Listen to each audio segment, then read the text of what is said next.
Did Mason Rudolph prove enough during the regular season and his one postseason start to make you say to yourself, he should be the franchise quarterback? Welcome back to Mike Drop Sports, everybody. I'm Jason. Let's explore what Mason Rudolph did and if he should be the guy moving forward.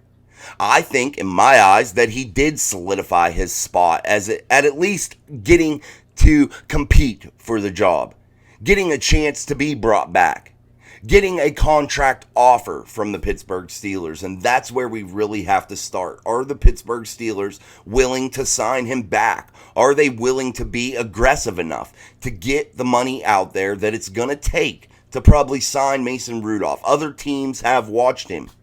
All the teams in the league got a chance to see Mason Rudolph. Now, do they want to bring him in as a high-paid backup? Do they want to bring him in as a guy that could compete for the starting job? So you look at some teams that already have their starting guys. They're not going to bring Mason Rudolph in. You could check them off the list. But there are many teams that don't have that franchise quarterback. Many teams that are still searching for that guy to guide their football team. And Mason Rudolph, I believe, showed enough poise, showed enough leadership inside of that building, and brought that offense together, frankly. And that's what it was lacking all season. He showed that he is able to bring a unit together and guide a unit to success. Mason Rudolph gave his wide receivers opportunity, and that's all you can ask for from your quarterback. You want a game manager. You want a quarterback that has poise, accuracy, is able to anticipate, and a guy that just gives his players, his skilled players, a chance. And that's all you can ask for at that spot.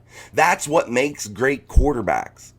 Guys that don't flinch, guys that just continue to fight no matter what is going on. That is the person you want inside of that room, inside of that building. You want that person because that is contagious. And you saw the Pittsburgh Steelers give their end of the year type interviews from players and etc., all those types of people. You saw what they had to say. They were talking about how this offense came together as a complete team. They really were a cohesive group toward the end. They were able to anticipate what each other was going to do, what was about to happen. Yes, he had offensive coordinators that I believe handcuffed him a little bit in the playoff game. I believe they were aggressive throughout the end of the regular season, knowing that they had to fight for their life, their playoff life. And they were aggressive, and they went for it, and they didn't hold anything back. But you look inside of that playoff game, they came out flat. They came out too ultra-conservative. They took it to a different level that they shouldn't have taken it to. They should have continued to allow Mason Rudolph to work within the constraints of that offense and allow him to guide that football team. You didn't put enough trust into him. And that brings me to that question. Do the Steelers still not trust Mason Rudolph after what he showed? Let's talk about what Mason Rudolph did this regular season. He played in 4 games, basically, if you really think about it. Yes, he got in against the Indianapolis Colts, completed a pass for 3 yards, but that was in the last 2 minutes in garbage time. So we really won't count that, but he still had a QBR of 70.1 in that game. Then you look at the December 23rd game versus the Cincinnati Bengals with a 63% completion rate, 290 yards through the air, 2 touchdowns, and 124 QBR. That performance there showed me something, and I really believe that the Bengals weren't that bad of a football team. They're just a year or 2 removed from a Super Bowl performance. That team wasn't that bad. And they were still fighting. They were still alive for their playoff hopes. And that game meant a lot. And that was a big game. And Mason Rudolph put the Bengals to sleep. He stunned them. And he had a big day with George Pickens. And yes, they had excellent yards after the catch. But Mason Rudolph was able to deliver the football with accuracy. He was able to stand in there with poise and be comfortable. And it really helped that offensive line. It helped the receivers. It helped the run game. And it just trickled down throughout that whole offense. And it really got the ball rolling. It really got the enthusiasm and the players fired up inside of that offensive unit. It really did. Then you move into Seattle. He didn't have the touchdown passes, but he still had a 75% completion rate and 274 yards through the air and 112.2 QBR. Mason in that game made all the throws he had to make. It just didn't work out getting him into the end zone. He was close a couple times. Guys were right on the cusp of getting in there after he delivered the football. Another big day by George Pickens. Another nice day by Deontay Johnson. But still, he sat with 0 interceptions for the second week in a row and almost at 600 yards passing, with an exceptional above 112 QBR. That's perfect if you ask me. That's exactly what you're looking for if you're looking for a franchise guy. Then you move into a Ravens game to where it was an absolute monsoon, horrible weather conditions, but Mason Rudolph was still able to complete 90% of his passes for 152 yards with a big, giant, game-saving strike to Deontay Johnson that got the Steelers the win in 115 QBR again, continuing that trend. Then you look at the Bills game. He had one mistake, one real mistake, and that was the interception. The offense as a whole, fumbling the football, turning it over. Yes, that hurt this team. But Mason was able to climb him back into the game, down one score, 24-17, late in the ball game, where the Pittsburgh Steelers still had ample time to make a comeback, and all they needed was one stop from that defense, and they failed them. They weren't able to get that stop. So Mason wasn't able to get that chance to claw the Steelers back into it. Yes, that one interception could have meant that's a tie game in that instance because Mason didn't throw that interception. But let's give the Buffalo Bills defender credit. He made a great play on the ball. Mason could have put it a little higher and a little bit farther outside. That would have probably prevented that, but you can't get them all. The guy had 0 interceptions in 3 games. He throws 1 interception through 4 complete games of play. I like that. If you tell me Mason Rudolph throws 5 touchdown passes versus 1 interception and has over 112 QBR through those 4 games, I would be thrilled, and I would say you win all 4 of those. I really, really would. But still in the Bills game, he threw for 2 touchdowns and 229 yards. An excellent performance. Now we ask ourselves the question, did Mason Rudolph show you enough in this season? I think he has. I really do. Really, really do. In 2021, he saw minimal action with a 60% completion rate, 277 yards, 1 touchdown, 1 interception. I felt like that was just a minimal little taste of what you saw from him. He didn't get much playing time that season. But again, in 2020, he came out with a 58.1% completion rate, 324 yards, 2 touchdowns, and 1 interception, and an 87.7 QBR. In 2019, the last time he saw any type of significant action, he had a 62.2% completion rate, 1,765 yards, 13 touchdowns to 9 interceptions, and an 82% QBR rating. His career, Mason is 63.5% completion rate, 3,085 yards passing, 19 touchdowns and 11 interceptions, and an 87% QBR. This is, guys, I gotta say, I think I've seen enough from Mason Rudolph. I really, really do. We're looking at his stats here. We're reading his stats off to you. I think as a young guy, he was able to come in and be effective. He did make his mistakes. He took his lumps, but I feel like he's grown. All quarterbacks are going to throw some interceptions, guys, and I felt Mason Rudolph through a 4-game stretch of basically all playoff games, if you really look at it. And it's the NFL. Everybody's good. You still have to be quality to be able to perform at that level.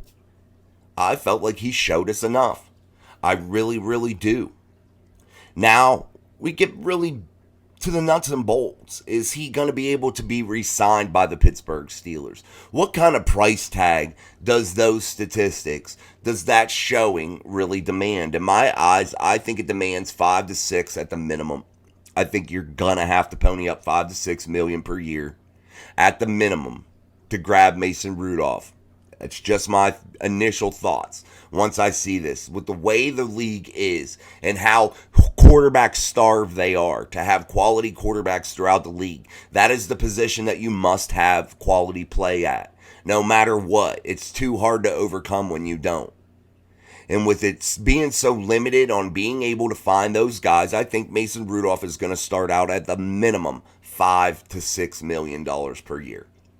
So if you're the Pittsburgh Steelers and you are toying with the idea of bringing him back, you're toying with the idea of him starting the 2024 season as the starter for your franchise, I think that 5 to 6 million would probably be a fair offer to Mason Rudolph. Say you give him, the Steelers aren't big on incentive laden contracts. I don't really think they put many incentives inside of their contracts when you look at them. They are a franchise, either the money is the money and the money isn't. If you don't have it in there, it isn't in there kind of deal. It is what it is. They don't really go for all those incentive-laden things. So, if you're the Steelers, I think I would come out and offer something in the range of 5.5 million. And I would say this is per season for 2 years. That would be $10 to $12 million. You cut Mitchell Trubisky, get him off the payroll. And I think that you would be able to afford Mason Rudolph at that level and still have a fairly cheap quarterback room.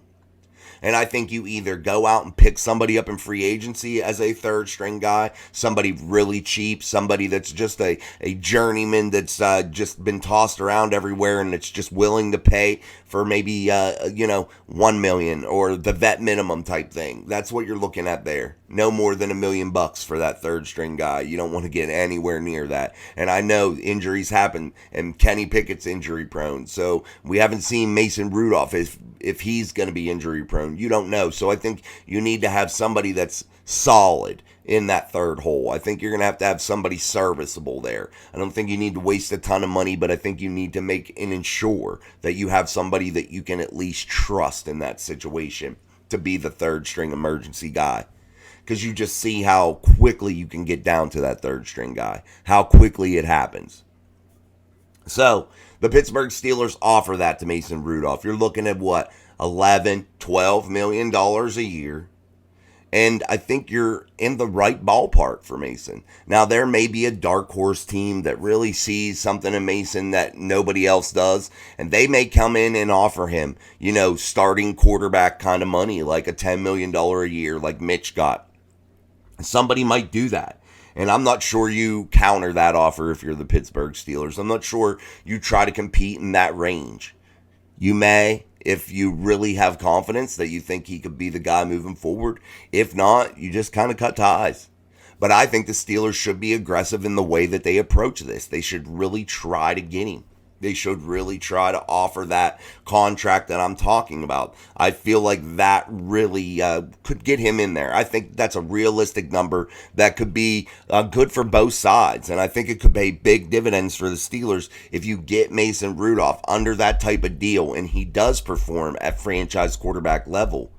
I think that would be a positive deal. And then I think, hey, if he has that good first year, he performs as the franchise guy for that first season, I think then you go into that offseason and think about reworking it and getting him signed long-term for some better money. And I think you could still get him at a little bit cheaper rate. And then a Mahomes, a Burrow, a Jackson, an Allen, those types of quarterbacks. And I think that you could still have a quality quarterback and still be able to build your franchise up to where you're not quarterback strapped inside of the salary cap.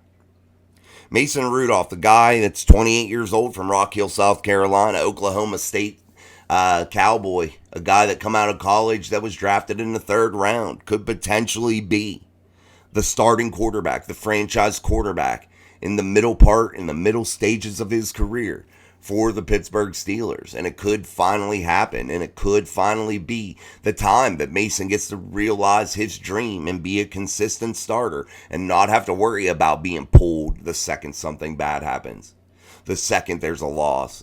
And maybe you just ride Mason Rudolph and see how one season takes you and then rework that deal. Maybe put in that contract and out for the second season.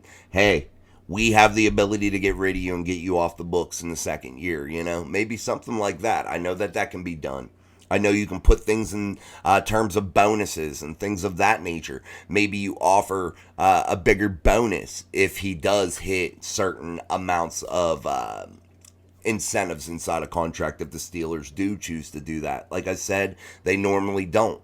but maybe you can work something like that out with Mason Rudolph to sweeten the pot if there is competitors out there vying for his services. Maybe you can do that, because I think if you're Mason and you're guaranteed to be the starter, or you're guaranteed to be the number 2 with a chance to compete to be the starter, I think Pittsburgh is your best chance. You've been inside of that building. You've been in the city. You've been around this organization, and I think to start, I think it would be his best opportunity, his best chance. Now, I'm not saying there isn't another team that comes out there and just offers a bunch of money. That could happen. But hey, I think all in all, it's the best situation for the Pittsburgh Steelers and for Mason Rudolph to try to work out a deal this offseason. Let's see how quickly this gets done once they're able to get it done, once they're able to sign players and do all of that kind of stuff. I'm not sure exactly what date that is, but we'll see. But we know that they've shored up the coaching spot now for 2024. Mike Tomlin isn't going there. They still have to figure out the offensive coordinator type shit. And what does an offensive coordinator that comes in, a new guy from outside of the building, does he even want Mason Rudolph? That's going to be another question. Does a guy want a fresh start? Does he want his own quarterback? Does he want to pick somebody that fits his system to set himself up for success? Is that how this thing goes?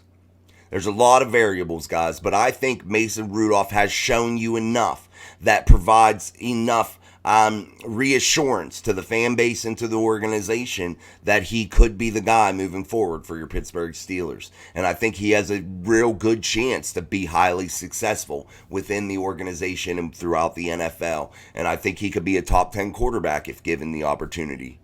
All right, guys, let's wrap this up. Mason Rudolph, we'll keep talking about him through the offseason, keep watching this story as it develops, and keep watching these Pittsburgh Steelers as they try to rebuild towards next season to be able to compete in the AFC North in the toughest division in football. All right, guys, until next time, I'm Jason. This is Mike Drop Sports, and we'll catch you on the next one. Peace.